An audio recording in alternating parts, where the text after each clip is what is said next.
जरूरी सूचना है आप सभी स्टूडेंट्स के लिए। स्टडी फॉर सिविल सर्विसेज का Android app Google play store में आ चुका है, उसको प्लीज तुरंत इंस्टॉल कर लीजिए। और अगर आप स्टडी फॉर सिविल सर्विसेज के सिर्फ ऐप से कोई भी कोर्स, कोई भी पीडीएफ परचेस करते हैं, तो उसमें अप्लाई कूपन, अगर आप ज्ञान सर जो है आप उसमें अप्लाई करते हैं, ये कूपन कोड है, तो उसमें 20% फीस तुरंत माफ हो जाएगी। मतलब 20% डिस्काउंट तुरंत उसमें लग जाएगा।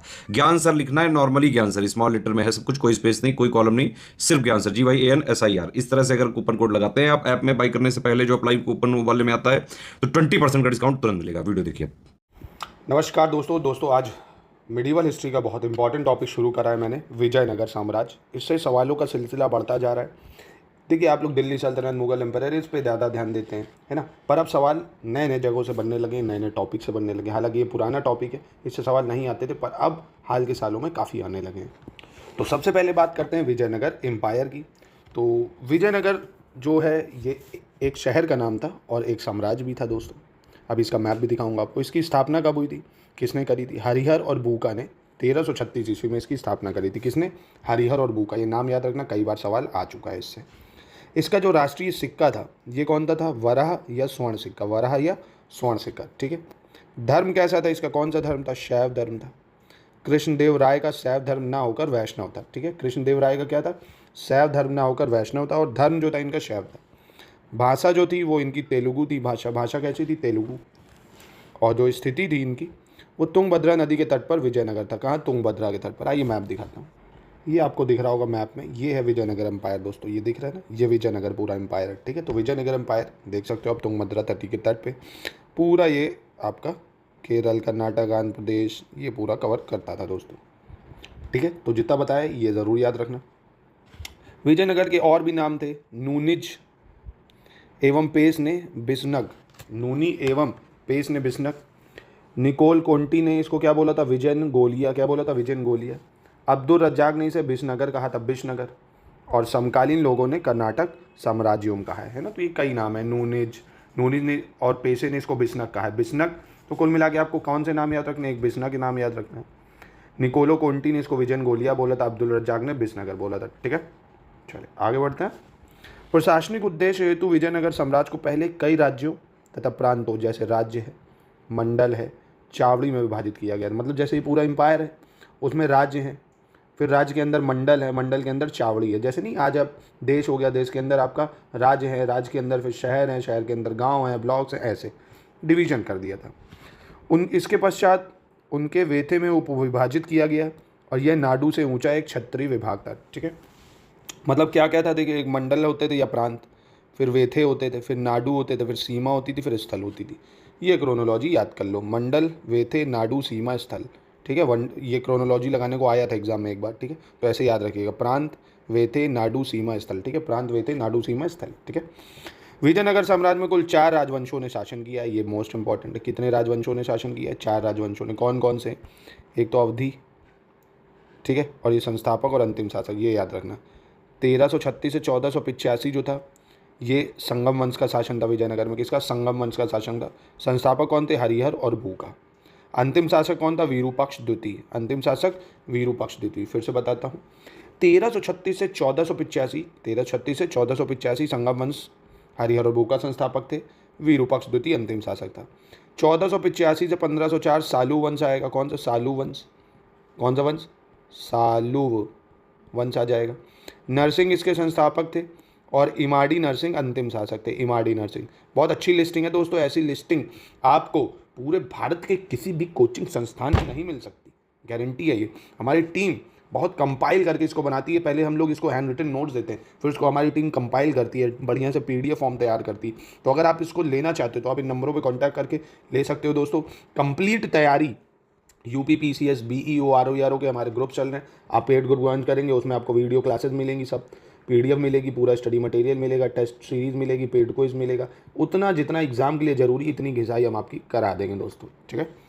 तो फिलहाल संगम वंश 1336 से 1485, हरिहर बूका इसके संस्थापक थे, अंतिम रूलर विरूपाक्ष द्वितीय था। सालू वंश 1485 से 1504 नरसिंह थे, हीरामाडी नरसिंह इसके अंतिम शासक थे। टुलू वंश फिर आता है 1505 से 1570, वीर नरसिंह इसके संस्थापक थे, और सदाशिव राय इसके अंतिम शासक थे। 1570 से 1652 अराविडु तिरुमल इसके अंतिम शासक, तिरुमल इसके संस्थापक थे, श्रीरंग तृतीय इसके अंतिम शासक थे। ठीक है, तो 4 राजा आपको याद रखने, 4 राजवंश, एक संगम, सालुव, तुलुव, अराविडु, ऐसे आपको क्रोनोलॉजी में देता है, दे देगा अराविडु, तालु, सालुव, संगम, इसको क्रोनोलॉजी में लगाओ। ठीक है, तो याद होना चाहिए संगम, सालुव, तुलुव, अराविडु। सबकी डेट्स 1336, 1485, 1485 से 1504, 1505 से 1570, 1570 से 1652। ठीक है, चलिए अब शुरू करते हैं हम लोग संगम वंश के बारे में देखते हैं। संगम वंश जो कि 1336 से 1485 तक चला था। ठीक है, इसका प्रथम राजवंश कौन, प्रथम संस्थापक कौन था? हरिहर और भूका। अंतिम कौन था भैया? विरूपाक्ष द्वितीय। ठीक है, आइए इसके बारे में पढ़ लेते हैं। हरिहर प्रथम जो था वो संगम वंश का पहला शासक था। हरिहर प्रथम संगम वंश का प्रथम शासक था। हरिहर प्रथम ने साम्राज्य की पहली राजधानी तुंगभद्रा नदी के दक्षिण तट पर स्थित अनेगोंडी को बनाया था। किसको? अनेगोंडी को, समझे? अभी दिखाया मैंने मैप में आपको। 7 वर्ष बाद उसने विजयनगर को अपनी दूसरी राजधानी बनाया। किसको? विजयनगर को। तो हरिहर प्रथम संगम वंश का प्रथम शासक था और हरिहर प्रथम ने साम्राज्य की पहली राजधानी तुंगभद्रा नदी के दक्षिण तट पर बनाई। हरिहर प्रथम के समय बहमानी और विजयनगर के मध्य संघर्ष प्रारंभ हुआ था। ठीक है, बहमानी किंगडम और विजयनगर के बीच में संघर्ष किसके शासनकाल में हुआ पूछता है तो हरिहर प्रथम। बहमानी वंश का संस्थापक अलाउद्दीन हसन बहमान शाह। कौन था? बहमानी वंश का संस्थापक अलाउद्दीन हसन बहमान शाह। इसी ने कृष्णा व तुंगभद्रा नदियों के मध्य स्थित रायचूर के किले पर अधिकार कर लिया था। ठीक है, तो इंपॉर्टेंट क्वेश्चन ये पूछ चुका है कि रायचूर किले पर अधिकार किसने कर लिया था? तो बहमानी वंश के जो संस्थापक था अलाउद्दीन हसन बहमान शाह, इसने कर लिया था। अलाउद्दीन हसन बहमान शाह ने बहमानी वंश की राजधानी को दौलताबाद से गुलबर्गा स्थानांतरित किया। कहाँ? दौलताबाद से गुलबर्गा। नेक्स्ट, हरिहर प्रथम ने प्रशासनिक व्यवस्था में सुधार का प्रयास किया। हरिहर जो प्रथम था उसने प्रशासनिक व्यवस्था में सुधार का प्रयास किया। उसने काकतीय राज व्यवस्था का अनुकरण कर अपने राज्य को देश स्थल तथा नाडुओं में विभाजित किया। ठीक है, और शासन में कार्यों के लिए कर्णमों के रूप में ब्राह्मण की नियुक्ति की। ठीक है, उसने राज्य में कृषि के विकास के लिए भी कार्य किया। 1336 में हरिहर प्रथम की मृत्यु भी हो गई। ठीक है, तो इतनी चीज़ें बस याद रखोगे, आपका एग्जाम में काम बन जाएगा दोस्तों। अब भूका प्रथम देखते हैं भैया, 1356 से 1377। हरिहर प्रथम के कोई भी संतान तो इनकी थी नहीं, तो इनकी मृत्यु के बाद जो इनका भाई था भूका प्रथम, वो उत्तराधिकारी बनता। ठीक है, भूका जो था वो कौन था? इनका भाई था, जो कि हरिहर के बाद आता है। अब भूका प्रथम को राज सिंहासन का अवलंब भी कहा गया। राज सिंहासन का अवलंब भी कहा गया। अभिलेखों में उसे पूर्वी, पश्चिमी व दक्षिणी सागरों का स्वामी कहा गया। पूर्वी, पश्चिमी, दक्षिणी सागरों का स्वामी। भूका प्रथम ने विजयनगर के निर्माण कार्य को पूरा कराया। किसके? विजयनगर के निर्माण कार्य किसने कराया था? भूका प्रथम ने। भूका ने कृष्णा तुंगभद्रा के बीच प्रदेश रायचूर, भूका ने कृष्णा तुंगभद्रा के बीच प्रदेश रायचूर द्वाब को तथा तेलंगाना के शासक कपाय नायक ने कैलाश दुर्ग की बहामनी शासक मोहम्मद शाह प्रथम से संयुक्त रूप में मांग की थी। किससे? मोहम्मद शाह से। भूका प्रथम की एक महान विजय मधुरा विजयी थी, जिसके कारण उसका राज्य सुदूर दक्षिण में रामेश्वर तक विस्तारित हो गया था। मतलब आपको बताया ना, रामेश्वरम, यहाँ से राम जी ने देखा था ना, पूजा पाठ करी थी कृष्ण शिव जी की। मधुरा विजय हेतु भूका ने अपने पुत्र कंपन को भेजा था और मधुरा को विजित करने के बाद भूका ने अपने पुत्र कंपन को इस नव विभाजित तमिल प्रदेशों पर विजयनगर का वायसराय भी इसको नियुक्त किया था। किसको? अपने पुत्र को। भूका एक योग्य शासक था। धार्मिक दृष्टि से उसने हिंदू धर्म की सुरक्षा का दावा किया तथा वेद मार्ग प्रतिष्ठापक की उपाधि धारण की। किसकी? वेद मार्ग प्रतिष्ठापक। 1370 में इसकी मृत्यु हो जाती है। सर्वप्रथम भूका प्रथम ने ही अपने कुलगुरु माधवाचार्य विद्यारण्य एवं उनके भाई सायन से वेदों की नई व्याख्या प्रस्तुत करने को कहा था। ठीक है, तो ये था आपका भूका के बारे में। अब देखते हैं हरिहर द्वितीय के बारे में। देखिए, हरिहर द्वितीय 1377 से 1404। क्रोनोलॉजी याद रखना, पूछेगा जरूर। भूका प्रथम, देखो हरिहर आया, फिर भूका प्रथम, अब हरिहर द्वितीय आ जाएंगे। भूका प्रथम की मृत्यु के बाद हरिहर द्वितीय शासक बनेगा। हरिहर द्वितीय विजयनगर साम्राज्य का पहला शासक था जिसने राजाधिराज और राज परमेश्वर की उपाधि धारण की। राजाधिराज और राज परमेश्वर की उपाधि धारण किसने की? हरिहर द्वितीय ने। वल्लूर लेख में हरिहर द्वितीय को राजा राजव्यास एवं राज वाल्मीकि भी कहा गया। हरिहर द्वितीय को क्या कहा गया? राजव्यास या राज वाल्मीकि। फरिश्ता ने हरिहर द्वितीय को कृष्ण राय कहकर संबोधित भी किया है, कृष्ण राय द्वितीय। हरिहर द्वितीय का सर्वप्रथम बहमनी सुल्तान, हरिहर द्वितीय का सर्वप्रथम बहमानी सुल्तान अलाउद्दीन मुजाहिद शाह से संघर्ष भी हुआ था। उसके मंत्री माधव ने बहमानी सेना को पराजित कर गोवा बंदरगाह, सप्त कोंकण बेलगाम और उत्तरी कोंकण तट पर अधिकार भी कर लिया था। ठीक है, हरिहर द्वितीय ने श्रीलंका पर भी आक्रमण किया। ये याद रखना पॉइंट कि श्रीलंका पर आक्रमण करने वाला कौन था? हरिहर द्वितीय था। 1398 में उसने पंगल दुर्ग को भी विजित कर लिया और वेदों के प्रसिद्ध टीकाकार शायन्यचार उसका मुख्यमंत्री भी था। ठीक है, टीकाकार शायन्यचार कौन था? उसका मुख्यमंत्री। उसके एक अभिलेख में माधवा विद्यारण्य तो सर्वोच्च प्रकाश का अवतार कहा गया है। ठीक है, हरिहर द्वितीय के दरबार में हरिविलास के लेखक श्रीनाथ रहते थे। कौन रहते थे? श्रीनाथ। जैन धर्म का अनुयायी तथा नानार्थ जो था वो रत्नमाला का लेखक ईरुगापा उसका सेनापति था। क्या? जैन धर्म का अनुयायी भी था और नानार्थ रत्नमाला का लेखक कौन था? ईरुगापा। अब 1414 में इसकी मृत्यु हो जाती है। ठीक है, तो क्रोनोलॉजी समझ गए। हरिहर प्रथम, फिर बूका, हरिहर द्वितीय, अब आएगा देवराय प्रथम। ठीक है, 1406 से 1422। ठीक है, हरिहर द्वितीय की मृत्यु के पश्चात विजयनगर में उत्तराधिकारी का युद्ध होता है। सर्वोत्तम वीरूपक्ष प्रथम, इसके पश्चात बूका द्वितीय एक एक वर्ष शासन किया। ठीक है, 1406 में देवराय प्रथम शासक बनता है। कब? देवराय प्रथम। बहमानी शासक फिरोज शाह ने वेलमो एवं रेड्डियों की मदद से विजयनगर पर आक्रमण कर दिया, जिसमें देवराय प्रथम हार जाता है। अंत में दोनों के मध्य एक संधि होती है, जिसके अनुसार देवराय प्रथम ने अपनी पुत्री का विवाह फिरोज शाह के साथ किया तथा बांकापुर दहेज में दे देता है। अपनी पुत्री का विवाह फिरोज शाह से कर देता है और बांकापुर दहेज में दे देता है।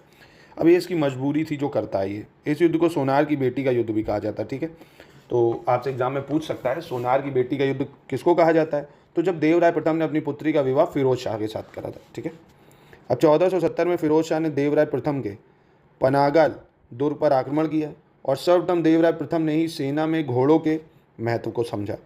उसने अरब और फ्रांस से घोड़ों का आयात किया। अरब और फ्रांस से घोड़ों का आयात किया। ठीक है, और सेना में सर्वप्रथम मुसलमानों की भर्ती देवराय प्रथम ने ही की थी। ये भी याद रखना, मुसलमानों की भर्ती किसने की थी? देवराय प्रथम ने। देवराय प्रथम ने तुंगभद्रा नदी पर 24 किलोमीटर लंबी नहर का भी निर्माण कराया था। बहुत इंपॉर्टेंट है ये। किसने नहर का निर्माण कराया था? देवराय प्रथम ने। उसने हरिद्रा नदी पर बांध बनवाया तथा विजयनगर की किलाबंदी भी कराई। ठीक है, हरिद्रा नदी पर बांध किसने बनवाया? देवराय प्रथम ने। एग्जाम में ये पूछ सकता है, इंपॉर्टेंट वन लाइनर है जो आपको मैं दे रहा हूँ। हरिविलास के लेखक तेलुगु कवि श्रीनाथ उसके दरबारी कवि भी थे। कौन था तेलुगु कवि? श्रीनाथ। देवराय प्रथम मुक्ता सभागार में विद्वान व्यक्तियों को सम्मानित करता था और देवराय प्रथम धार्मिक दृष्टि से कैसा था? शैव भक्त था और पंपा देवी के भक्त के रूप में प्रसिद्ध भी था। पंपा देवी। 1422 में इसकी मृत्यु हो जाती है। ठीक है, अब इसकी मृत्यु के पश्चात देवराय द्वितीय आएगा। ठीक है, तो देवराय द्वितीय देख लेते हैं हम। 1422 से 1446 देवराय द्वितीय। गजबेटर यानी हाथियों का शिकारी इसको कहते थे। क्या? गजबेटर या हाथियों का शिकारी। इमादी देवराय आदि देवराय द्वितीय की उपाधियाँ थी। देवराय द्वितीय की ये सब उपाधियाँ थी। देवराय द्वितीय संगम वंश का सबसे महान शासक था। सबसे महान शासक था देवराय द्वितीय पूरे संगम वंश का, 1422 से 1446। सामान्य जनता देवराय द्वितीय को हिंदू पौराणिक आख्यानों के दैवी शासक इंद्र का अवतार मानती थी।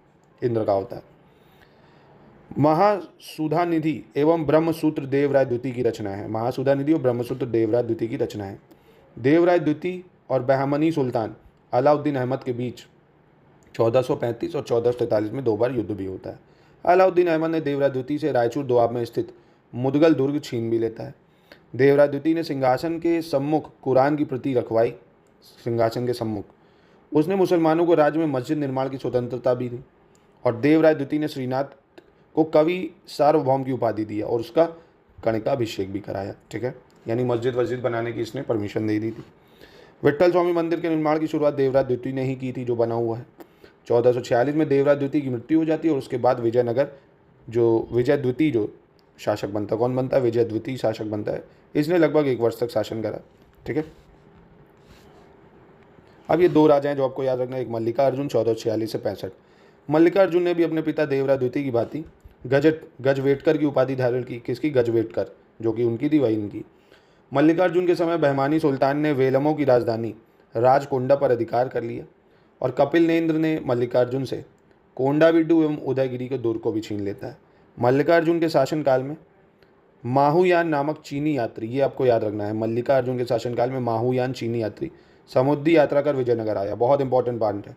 माहुयान किसके शासनकाल में आता है? मल्लिकार्जुन के। और मल्लिकार्जुन का समसामयिक नाटककार गंगादास था और 1465 ईस्वी में मल्लिकार्जुन की मृत्यु हो जाती है। उसका उत्तराधिकारी वीरूपक्ष द्वितीय होता। कौन होता? वीरूपक्ष द्वितीय। चलिए अंतिम देखते हैं, वीरूपक्ष द्वितीय, फिर उसके बाद सालू वंश। वीरूपक्ष द्वितीय 1465 से 1485। वीरूपक्ष द्वितीय जो था संगम का अंतिम शासक था। इसके समकालीन बहमानी शासक मोहम्मद खां तृतीय था। बस ये 2 चीज़ें याद रखो। मोहम्मद खां का प्रसिद्ध मंत्री मोहम्मद गवा ने विजयनगर से गोवा, चोल एवं डंडबोल बंदरगाह जीता। वीरूपक्ष द्वितीय की उसके पुत्र द्वारा हत्या कर दी गई। ठीक है, तो विरूपाक्ष द्वितीय बस इतना ही भी याद रखोगे अगर। टाइम पीरियड 1465 से 85 और ये अंतिम शासक था, बस इतना याद रखना है दोस्तों। तो ये था संगम वंश। अब एक बार फिर से इसके राजा क्रोनोलॉजी देख लो।